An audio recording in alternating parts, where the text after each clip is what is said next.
So I wanted to share something by Marianne Williamson, and I'm not doing this to praise Marianne Williamson. I'm going to discuss something about this position later.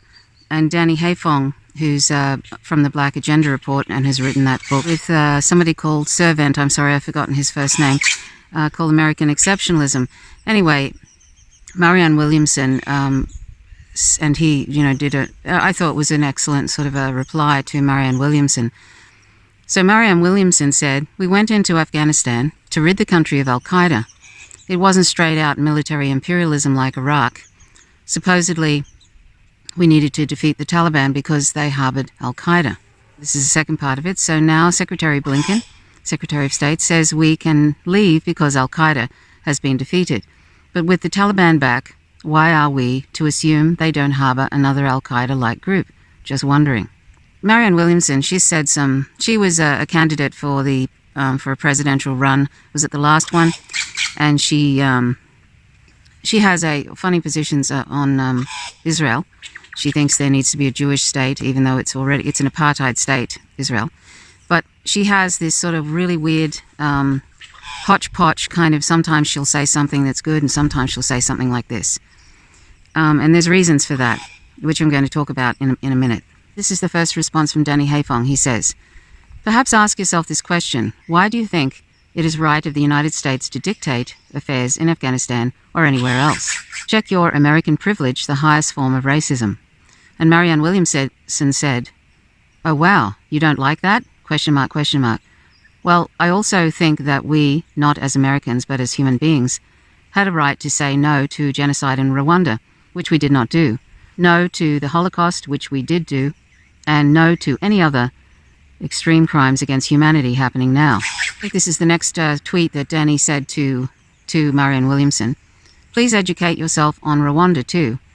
Ed Herman's The Politics of Genocide is a start. The US backed Paul Kagame, a genocide heir who happens to be in power right now and has taken part in the deaths of 6 million Congolese since 1995. Please drop the white savior complex." Now, I'm having trouble reading this because this phone has a lot of cracks in it on the front cover, so I hope that I got that right. Then he writes, "The US is an empire. There is no we. It isn't a force for good. The US didn't stand against the Holocaust.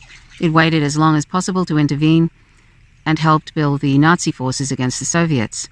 The Soviet Union that truly liberated the world from fascism." And then he writes to her, "The US is militarizing Africa. It is backing Rwanda and Uganda's invasion of the DRC at the cost of millions of lives, yet not a word from you or other progressives. Instead of mimicking Samantha Power's white saviorism, consider listening to anti-war forces imploring otherwise." So I don't think she responded to that. I guess she didn't take too kindly, and also she's actually trying to do that liberal thing of thinking that if she goes along with the popular voices, which are all going, "Oh, Afghanistan, what about the people there? Oh no, we've got to keep on occupying them and show them, like the white man's burden, show these savages in quotes how to run their country and how to get on their feet and everything," which is so, the irony in that, since the US has been constantly meddling since the 80s at least, and has been sort of introducing extreme Wahhabi forces in there with the Mujahideen in the 80s, and to defeat Russia and all this kind of stuff. It's been like a constant meddling, and they've spent the last 21 years terrorizing the public. And here is all these clueless people kind of going, "Oh, we must stay, send in more troops." Now, I understand there are people who have helped the US empire that live in Afghanistan. There's Afghanis who have helped, the military, and they need to escape. Has the US taken care of that?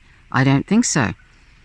Should they have gotten those people out beforehand? Yes, they should have. And I don't know who these people were that were hanging on to planes, and that's a terrible thing. But the US empire doesn't give a toss about the people that have helped them in Afghanistan. They have interests. They don't have allies. They have people who help them, and then they discard them when they're not useful any longer. I'm sure that they've taken some back with them, but I'm not sure about the other people that were at the airport I saw the inside of one of the planes. It was absolutely chock-a-block with people.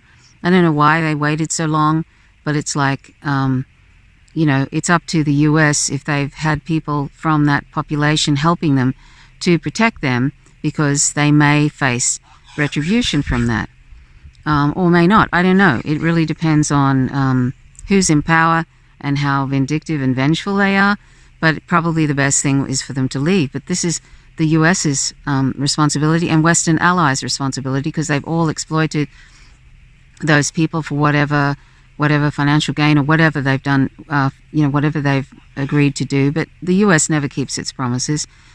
And but to be calling for the US, the serial abuser, the US empire, to remain in that country, that is exactly what they want anyway.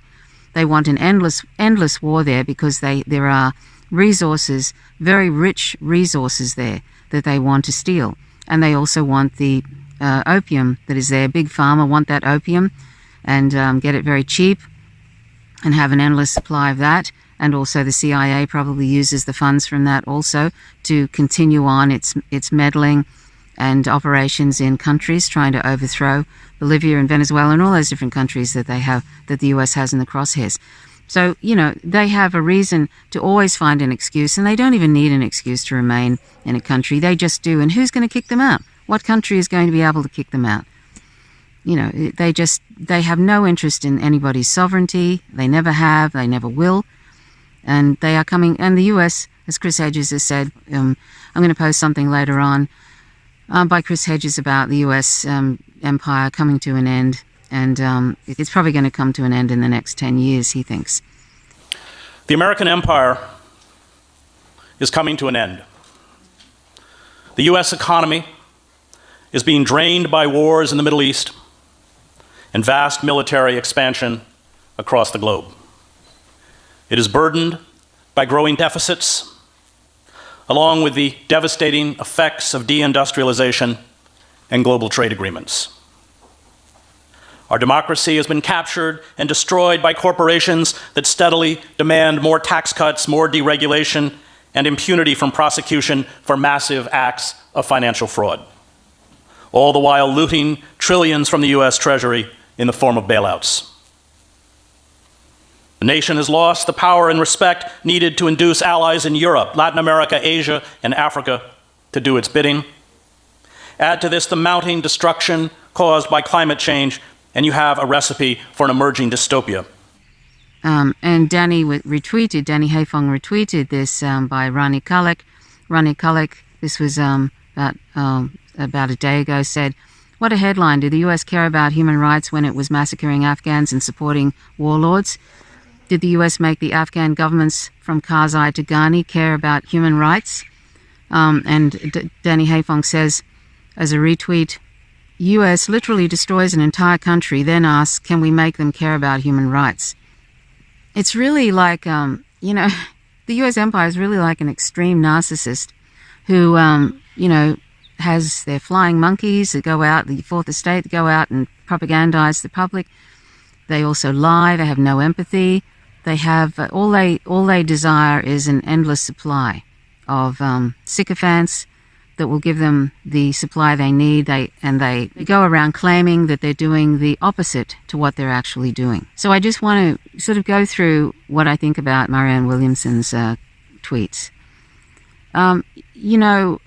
When you growing up in the West, all I make mistakes like anybody. I have my political position has evolved over time, and it will continue to evolve. And I hope that I listen to others. I try to not just see read journalism from white journalists, but also from the Black Agenda Report. And I try to evolve. And we can all make mistakes.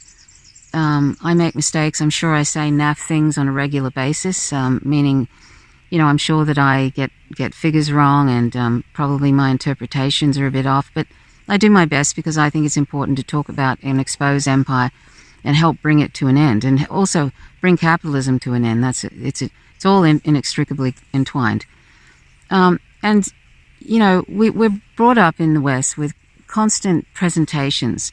You know, all my life, for the last 60 years, I've been brought up, well, particularly in the first 30 or 40, with these images of violence in, you know, the global south. Anytime there's ever any presentation on corporate media, it's always people being violent in the Middle East to one another and all this kind of thing, people blowing up, you know, villages and town squares and all that sort of thing, and killing children. All of that. That is a conditioning that the Western people are presented with intentionally, so that we end up with this kind of either a white savior complex, or we end up in this white supremacist or white privilege or whatever. We end up thinking that we are more together as civilizations, that these people are, and we also get this message over and over again that these people are incompetent, they can't look after themselves, they don't care about their children, they're inherently violent, they're savages in quotes, and all this kind of thing. This is what we are fed continually in the West, and that was fed to me via the Fourth Estate, which is corporate owned and has been for a long time, and the Murdoch media has had its tumorous sickness throughout Australian media for a long time. So that is something, though, that the Western people get fed over and over and over again.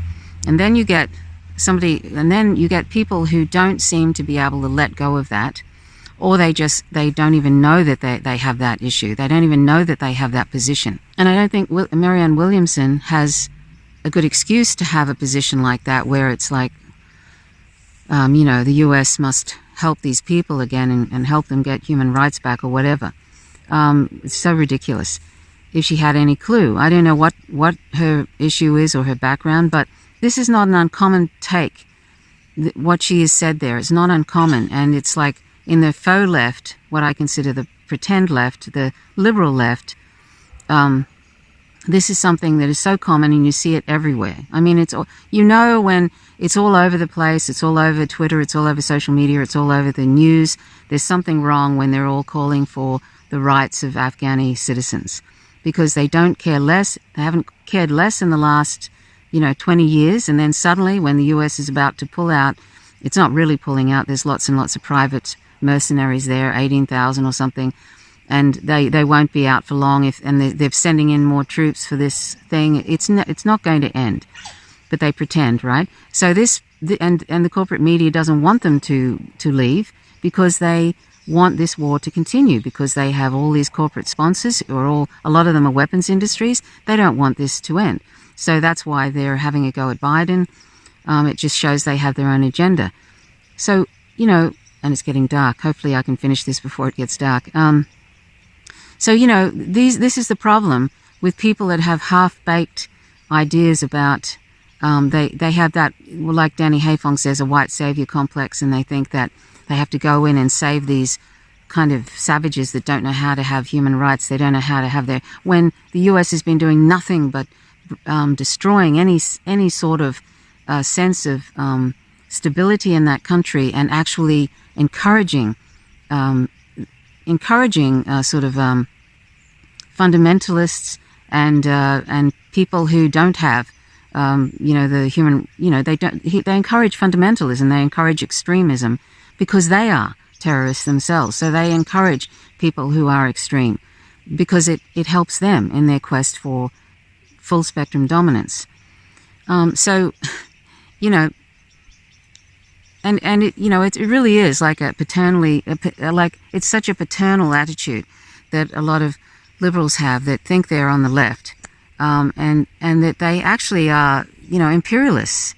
They have a smattering of positions, and then they have this imperialist position that they think that everybody needs to be saved, but it's really what it really means. Everybody needs to have their countries taken over by the US, pillaged and plundered and destroyed. That's really what happens over and over again. The US empire is really a narcissist that is pretending to help countries when really it's just abusing them. It's out to the public, just like, say, an abusive parent to the public, pretending everything is great, and then serially abusing their children and anybody else that they can get a hold of. This is the continual thing. The US does the exact opposite to what they tell the world. And until we wake up to that, until all of us wake up to that, and until we reject the fact that they're pillaging countries and they're actually they're going to take us to a World War III, which will end with mutually assured destruction, until we actually end this empire, this is what's going to happen. And I think it's ending itself, basically, which is good news. But there's going to be so much suffering in the meantime and during that. I invite people to watch Luna Oi's video, which I posted recently, where she gives advice from a Vietnamese communist to the West, and to white people in particular, what we need to do to help the global South and to help end, to help those, particularly those in the imperial core, to help end this dreadful, insatiable, sadistic empire and capitalism, because it's all tied up. And Afghanistan, as with any country, if they would just be left alone to sort out they're a sovereign country, to leave them alone, to sort themselves out, to sort out how they want to be. They don't have to be capitalist. They don't have to be anything that we think they should be. Any country that has been meddled with should be left alone, and at the very least, they should be given reparations, but they never will be given reparations by empire. Reparations and try and restore some normality, but that's a joke. They like countries to be destroyed and to be run by dictators. They install dictators. That's what they do. That's what they've been doing via the CIA since World War II in particular. There's a long list of countries they've overthrown and meddled with.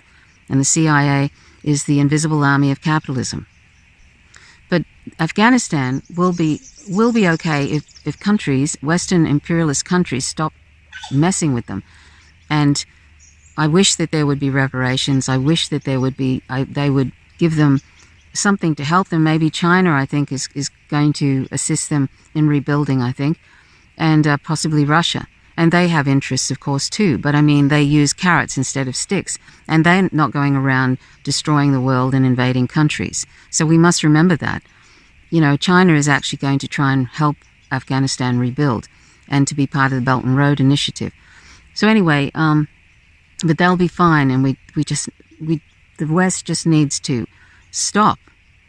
And that's not going to happen while U.S. empire exists.